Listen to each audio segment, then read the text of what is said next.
The UK government will soon be introducing fundamental changes in how money works. The changes are being planned by central banks around the world, including the UK's central bank, the Bank of England. These changes, once introduced, will affect everyone.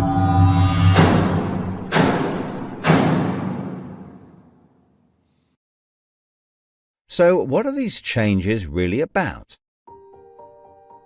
The changes being proposed will mean that you will no longer have full control over your spending. In fact, what they are planning is the replacement of money with something which is fundamentally different. Therefore, it's not just cash they want to remove from the economy, it is money itself. Pay attention, because if the new monetary system is allowed to happen, it will be very difficult to reverse, and could mark the beginning of the end of human freedom. In order to explain the changes that are being planned right now for your tomorrow, let's explain a little bit about how your money works today. Let's imagine that John decides to buy his daughter a birthday present from Argos. He chooses the product he wants, then pays £50 using his debit card. You might think that £50 is immediately transferred from John's bank account to Argos's bank account. But this is not what happens.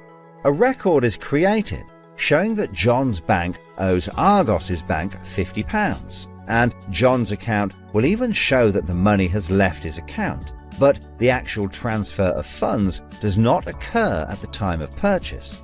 John's £50 purchase is one of about 50 million UK transactions that occur every day, and although in each case the account may show that the money has been transferred, the actual movement of funds between the banks only occurs once every day. Every 24 hours, all the payments made to and from each of the UK's 300 plus registered banks are added up to determine how much each bank owes the others. The Bank of England, which is the central bank that all other banks in the system are connected with, derives the total amount that each bank owes and is owed for that day. The Bank of England then intermediates and exchanges funds between all the other banks. So the Bank of England does not know anything about John or the £50 he spent on his daughter. John's money is just a tiny part of a huge transfer of funds. This means that the only organisation that can see what John does with his money is his own bank. The central bank cannot see what John spends his money on, or when he spends it, and John's bank is under an obligation not to share details of his spending with anyone. This means that, rightly, there is a good degree of anonymity and privacy over what John decides to spend his money on. This, in turn, means that a government or central authority, such as the Bank of England, cannot directly restrict John when he uses his debit card, because it has no visibility of what John is doing with his money. If John had paid for the present with £50 of cash, then the purchase would be completely anonymous. Nobody, including John's bank, would know what he had spent his money on. So, cash transactions are truly anonymous, and debit card transactions have a high degree of anonymity, because only your bank can know about them. So, what is this new system? The name of the new system is called Central Bank Digital Currency, or CBDC. It sometimes has other names, such as smart money. Here's how it works. Let's imagine that John, again, decides to buy his daughter a birthday present from Argos. His mobile phone has a smart money wallet or app on it, from which he pays £50 for the product. The app communicates directly with the central bank, the Bank of England, and the money is transferred from his digital wallet to Argos's digital wallet in less than a second. The transfer of funds occurs at the time of purchase, and the transaction is recorded and approved by a centralized computer system on a centralized blockchain. A blockchain is a special computer program that records information very reliably and cannot be amended.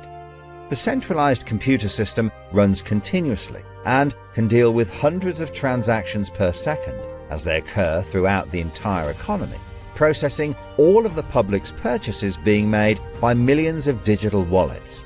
This sounds fantastic and is so much quicker and simpler than the old system. But there is a fundamental difference, which is that all transactions are centralized in real time as they happen. In other words, one system will be able to know about every single digital transaction in the economy as the transactions occur. This is the critical difference with the new digital monetary system that everyone needs to be aware of. All transactions are centralized in real time as they happen. The people who are planning this new system have made it clear that it would be useful, in their eyes, to use artificial intelligence algorithms in real time to block certain public transactions for a range of different reasons. So, what does this mean for John? Let's just say there is another lockdown and the government want to stop the public moving about the country. With this new system, they could introduce a simple change. That would mean John's wallet would only work if he was located within a certain distance of his own home. Argos is 2 miles from John's house, and he decides to go and buy his daughter a birthday present.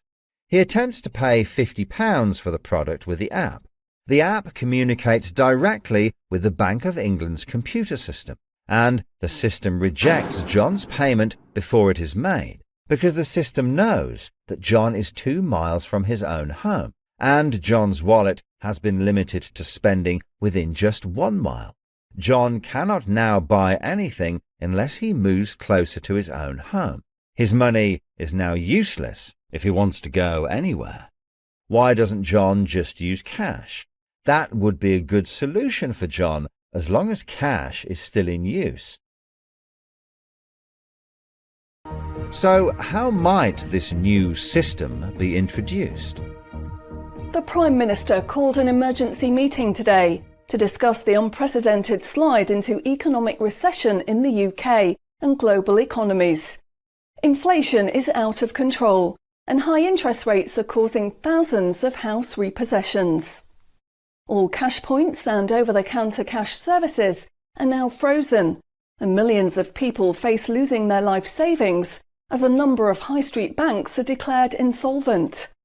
The government and the Bank of England are accelerating the introduction of a new central bank digital currency, which all bank customers in the UK will be able to receive in exchange for their existing money, which in many cases is now unobtainable from their bank accounts. The government say that the new digital money will help the economy recover from recession and will be used to bail out public and corporate money currently held in millions of bank accounts by banks that are at the point of collapse.